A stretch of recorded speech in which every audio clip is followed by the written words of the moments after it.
I platinumed Hogwarts Legacy and it was a magical struggle.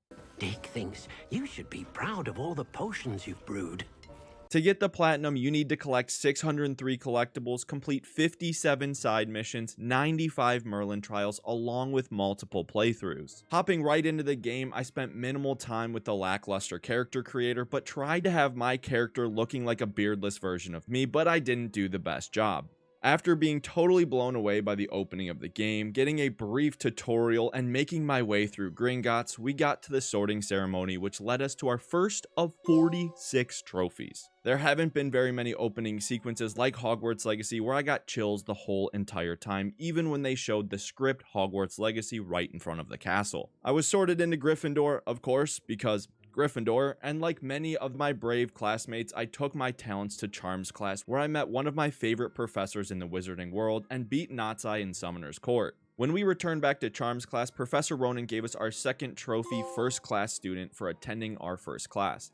Despite Natsai being subpar at Summoner's Court, I did bring her with me to Hogsmeade after I took some time to take a few other classes. Once we finally got to Hogsmeade, which is a central selling hub in Hogwarts Legacy, I picked up my third trophy, Troll with the Punches, for surviving my first troll attack and becoming the Troll Slayer at Hogwarts. I'm actually starting to think that I'm the chosen one, not Harry. Fast forwarding a bit past a few other classes, including learning how to fly, to meeting the most controversial character in Hogwarts Legacy, Sebastian Sallow. The two of us snuck into the restricted section in the library, and I found myself in the antechamber where I took out a pensive sentry with ancient magic and unlocked a keen sense of spell. After a few more classes and fetch quest missions, we came to the point of the Jackdaws missions. These are the missions that separate the 4 houses in each playthrough, as each house has a different mission. As a Gryffindor, you need to bring old nasty meat to nearly headless Nick to help him out with joining the Headless Hunt, which, spoilers, he still can't join it because he's not headless. After completing the Jackdaws house-specific quest, the map chamber room unlocks, giving you the house-specific trophy, but more on these in just a bit. Once I unlocked the map chamber room as a Gryffindor, getting the Gryffindor in the Graveyard trophy, I met the Keepers and also unlocked talent points, which pops another trophy if you spend 5 talent points. Despite how much fun I was having, I got tired of running through the main story like a hot knife through butter, so I started some side missions. I did take a peek at the trophies, so I knew I needed to unlock all the spells and do a few other miscellaneous tasks in the hope that this would help the process in the end.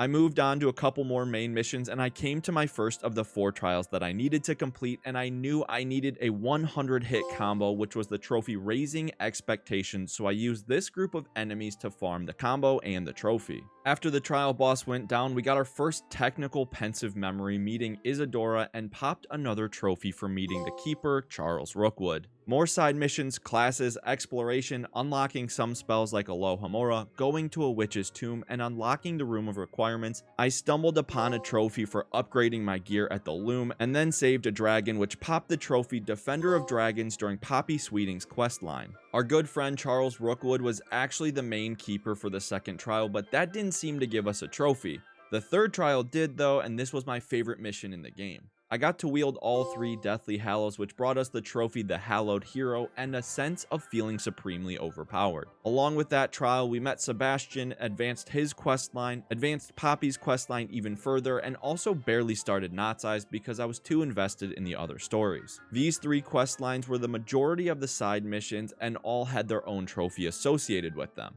After I took some time flying to the bottom of the map, I unlocked 2 trophies, one for visiting the Podzier Coast and the second for completing the side mission Rising from the Ashes for rescuing the one and only Phoenix in the game. I spent the next bit sneaking around to complete the defeat 50 enemies with Petrificus Totalis and also progress the story far enough to get all the pensive memories, unlocking the trophy for the one who mastered memories. At this point, the story was almost over and I didn't feel like I had too many trophies, having only 15 trophies in nearly 25 hours of playtime. Nonetheless, I pushed on knowing that the trophies would pop eventually. In an odd turn of events, we unlocked the last mount almost as the game was over, with the trophy Grappling the Graphorn as we subdued the Lord of the Shores and could finally use a ground mount other than the Hippogriff or Thestral. I also accidentally unlocked the Complete All Tiers of a challenge, gaining another miscellaneous trophy. I nearly had all the spells and already felt overpowered, so I just wanted to get through the end of the game and finish the main campaign, except for the very last mission, which needed a bit of level grinding, but after I defeated Ranrock, I became the hero of Hogwarts. I knew I still had a bunch of work to do, so I set out and completed Sebastian's quest line first so I could ship him out of Hogwarts and get him expelled because he AK'd his uncle. I finally had all the pieces necessary to grow all the plants, which unlocked a trophy, and I took my little moaning friends out to stun 10 enemies to pop that trophy as well. Things were really starting to pick up as I unlocked all the spells, becoming the Spellmaster, flew around the world and scoured the castle, unlocking all Floo Flame locations, and reached the highest point in the castle, the Headmaster's study. 3 trophies in quick succession, hoping that completing these would help me save time for later trophies. Having a bunch of side tasks to complete, I wanted to get through a couple of the other main quest lines, completing Poppy and Knotsai's storyline, which Knotsai's was definitely my favorite, but that might be an unpopular opinion. Also, I used the guide for finding all the demiguise statues. Go ahead, sue me. Sorry, I'm not spending countless hours just roaming the castle to find these little buggers. Also, I flipped the same cow 10 times. Sorry for making you dizzy, little buddy. I started feeling really good at this point as I was 28 trophies in, around the 40-hour mark, but the world was still full of side tasks to complete. I rose to the challenge by defeating all the battle arenas and then fought the good fight by beating all of Imelda's great broom race times. Along the way, I was collecting everything I saw and trying to get all the challenges complete for later on in the game, hoping that I wouldn't have to grind that much, and this is where I ran into my first issue and put the game down for a while. It became public knowledge that a few of the trophies were glitched and not tracking, including the Collector's Edition trophy and even the Follow the Butterfly side mission. Luckily for me, the Follow the Butterfly side mission completed instantly, so I went on and bred all the fantastic beasts, discovered all the dungeons, brewed every type of potion, and was hoping there would be a fix for the PlayStation 5 trophy glitch. While I was waiting for the Collector's Edition trophy to be fixed, I realized I had a second issue.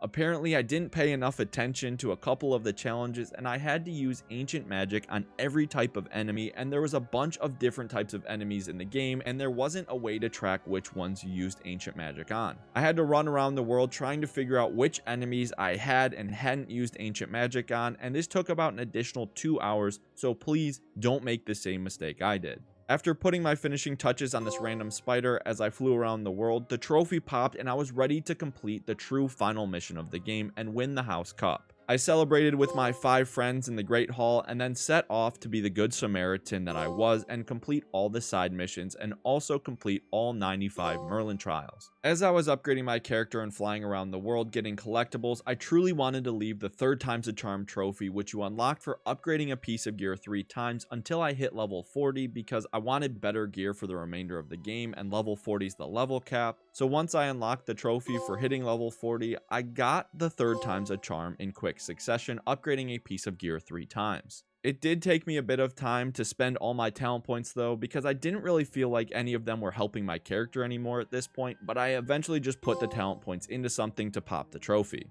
I felt like the platinum at this point was so close I could almost taste it. I was 5 trophies away, including the platinum, but I needed to do a little bit more waiting because the Collector's Edition trophy was still glitched. After Avalanche announced that the trophy was fixed, I flew around the world missing 1 item of 603 collectibles, and I didn't even know which one I was missing. Nothing was showing up on my map, and I eventually came to this random location where these butterflies were that weren't on the map or associated with the side mission, but they took me to my last collectible, which popped the Collector's Edition trophy. At this point, I was 60 plus hours into my main playthrough as a Gryffindor, and it was time to go play the other houses and see these other 3 missions that set the houses apart. I completed the Slytherin playthrough on hard, which was definitely more challenging because I was trying to run through the game as fast as possible and not unlock any of the side spells, and I got my butt kicked a few times, I'm not gonna lie. After reaching the map chamber room as a Slytherin, I moved on to Ravenclaw, becoming the wisest of all the owls, completing the Ravenclaw playthrough in about 3 hours. At this point, I was playing off stream, skipping all the cutscenes, trying to see how fast I could get to that map chamber room and the Jackdaws mission just to get the platinum. After my Ravenclaw playthrough, I moved straight into playing as a Hufflepuff in the same day, completing the Hufflepuff playthrough just 2 hours later.